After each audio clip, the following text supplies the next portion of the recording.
We are now back to school.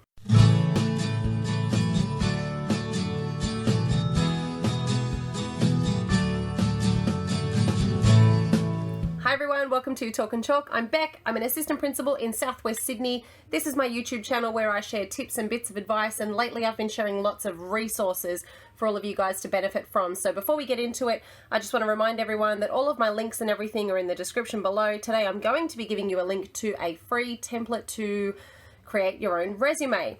So part of my responsibilities as an assistant principal is coordinating the casuals or relief teachers, or if you're in America or anything like that, that's a substitute teacher for you guys. And I share this responsibility with my fellow AP. Sometimes we swap from term to term. If someone's sick, then the other person does it. But overall, we make sure that we're all on board using the same systems. So at my school, we have a completely separate mobile phone. So if it's my turn to do the casuals, I have two phones in my bag, my personal phone and the sick phone, we call it.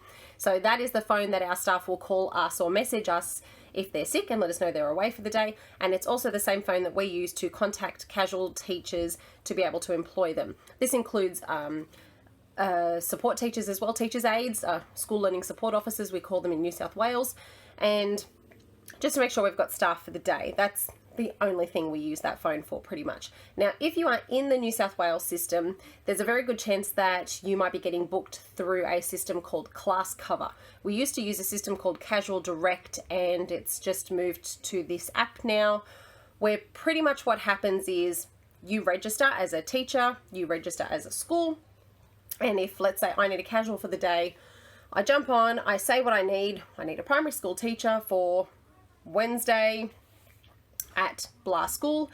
And then what that system will do is push out a notification to anyone who is listed as wanting work with that particular description. So if you're like a secondary teacher, you shouldn't get that notification unless you've put yourself down for primary schools. And in that system, I can nominate preferred teachers if I want to, so I can send out that message to certain teachers if I want. However, keeping in mind, it's still a very new system, and myself and my other exec team are still kind of learning how to utilize it, and not everyone that we want has gotten onto Class Cover yet. It's still early days at the beginning of the year.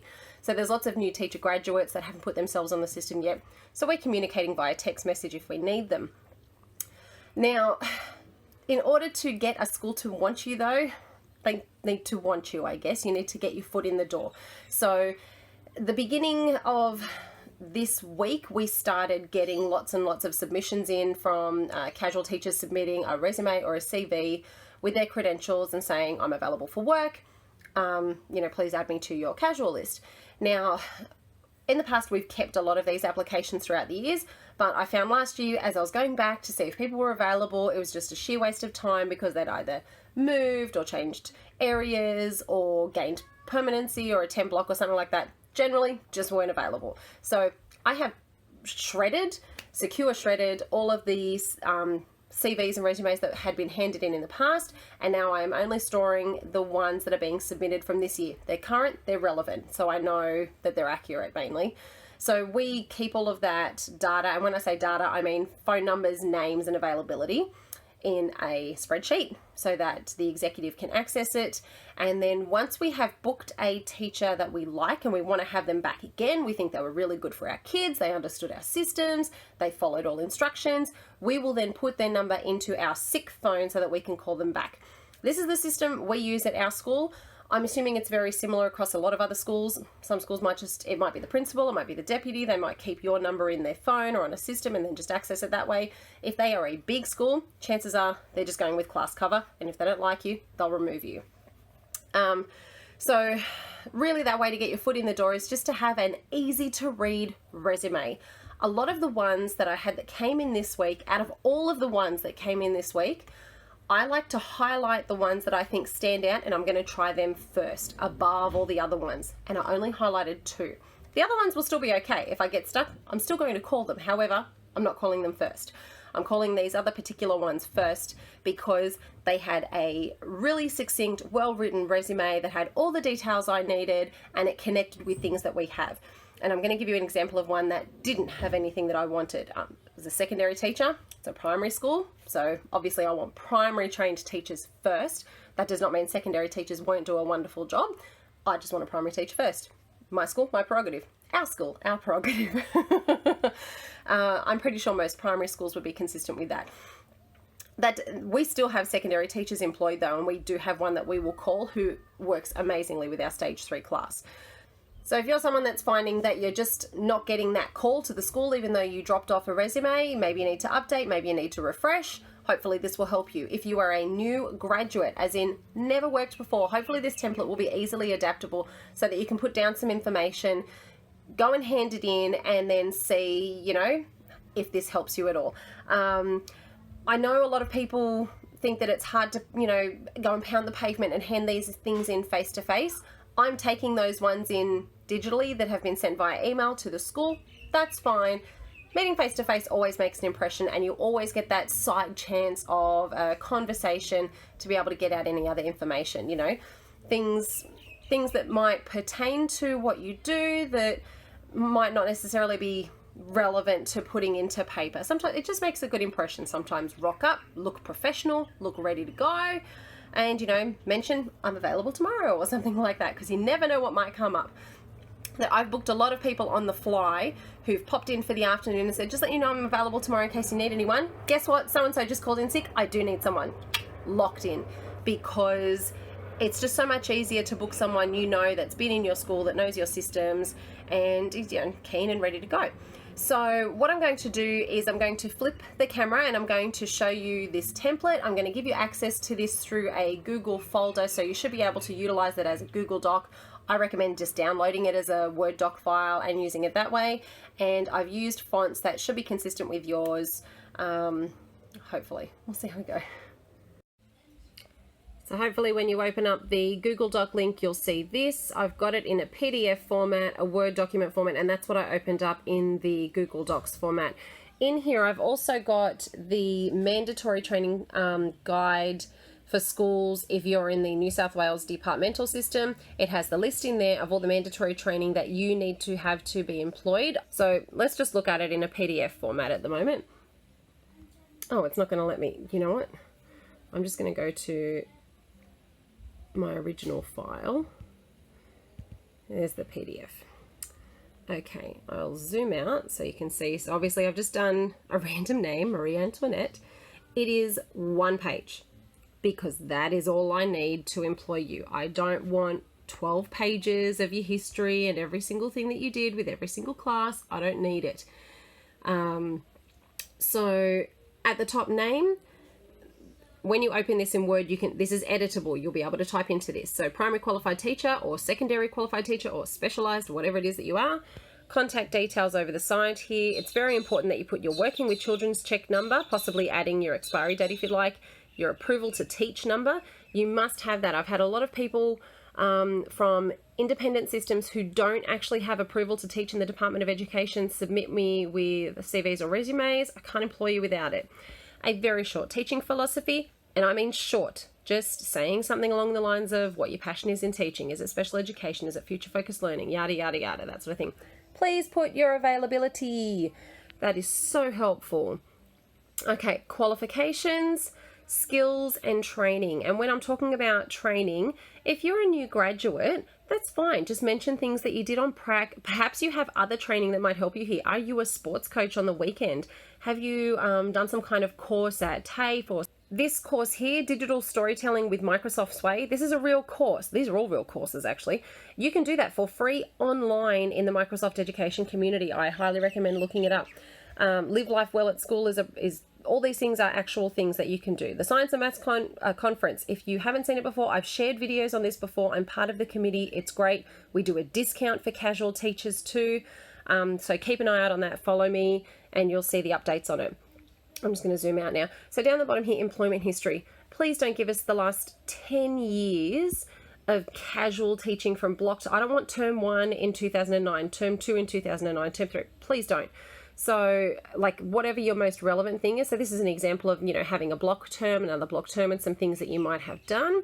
And then prior to that, maybe you were just casual teaching. Like all of that casual teaching, if you've gone day to day to day to day at 20 different schools, you weren't employed at, you know, like I guess substantially at those schools. If you had a main school that you've been at quite regularly, that's definitely one to put down and definitely someone to use as a reference. We know exactly what casual teaching looks like. So you just need to tell me you're a casual teacher for various schools. If you did this in the Catholic system or the independent system, list that down. That's fine, because that means that you're quite knowledgeable in those different systems and their policies and procedures. That's excellent. Down the bottom, no more than 3 references. And these are people that have agreed to provide a reference for you. Make sure you're not just pulling anyone out of a hat. A principal is always good. They don't necessarily get to see everything that you do unless they are the person that's booking you. I would highly recommend putting down the people who book you, and possibly someone, if you've been on their class a number of times, perhaps they might have been a difficult student and they are constantly booking you for that class because they know you have a good rapport with that student. Maybe that class teacher can vouch for what you're like as a casual teacher. The fact that you follow procedures, you follow protocol, you're consistent with class instructions, and that's definitely something that will win you over. So that is it. That is just the one page. So if I go back to my Google folder, I'm just going to go out of that. If you double click on the Word document, it will come up. You'll get the option up the top here saying open with Google Docs. Just ignore that if you want to use Microsoft Word. Just click and you should end up with a file popping up downloading. Click on that. Obviously this will look a bit different if you have a Mac, and then at the top you just need to click on enable editing and then click file save as. This is now your document to use as you wish. So you can see on there I've used blue color for some of my banners and everything. I personally like to use blue because at least regardless of whether it's being printed out in color or black and white, it's still going to come up with that tone on there, and those colors can still be separated. It still catches the eye. Ideally, you're going to be printing this out and handing it in somewhere, but if you don't have time for that and you're just emailing them around, chances are most APs will be able to print in color anyway, and even if it doesn't matter. The key thing is making sure you're sending along those mandatory certificates with it. It makes it so much easier for me if you already have that stuff to be able to book you. So if that comes automatically with it, anaphylaxis training, child protection, hubby's calling me for dinner. I'll come in one second. And if you already have those, then I don't need to collect them off you when I've booked you for that very first day, because chances are it's just going to be hectic. If I know I already have it, that's even better, because if I don't know that, I'm going to be like, I'm going to go with the person that I've already got the certificates for, because I don't want to take the risk on someone coming in and not having an up-to-date working with children's check, or not having an up-to-date anaphylaxis certificate, because those are the risks that we run when employing casuals if we don't know you already. Make it easy for them to book you, give you everything, because all those things I just flick. Yes, it's 6 pages or whatever it is ended up being, but it's so much easier to have it one page to see exactly who you are, the wonderful things that you bring to the table, approval number, working with children's check number, makes it easy, and then clarification that yes, you do have all those things I need to stick you into a classroom. Done. I can book you nice and easily. Now, whether or not they call you back, that's entirely on you. I do have another video on tips for casual teachers, so check that one out. It's got templates and everything for you as well, so hopefully that's handy. And I'm trying to think of anything else that will help you in terms of getting work nice and soon. I guess if you're a new graduate, please don't be afraid to, just put anything on there that can help you get across the line. Put prac supervisors as your references if you need them. Hopefully that helps though. If you've got any questions, please send me a message. Facebook, Twitter, Instagram, I answer all of them. And please tag and share this with anyone who's a casual or a new graduate that might be looking for work at the moment. So I hope you have a great term, guys. Thanks. Bye. Oh, I totally forgot. Wait, I'll put my subscription button down the bottom there, and I'll put my tips for casual teachers at the top there. Oh my gosh, it's been a crazy week. Have a good one, guys. Bye.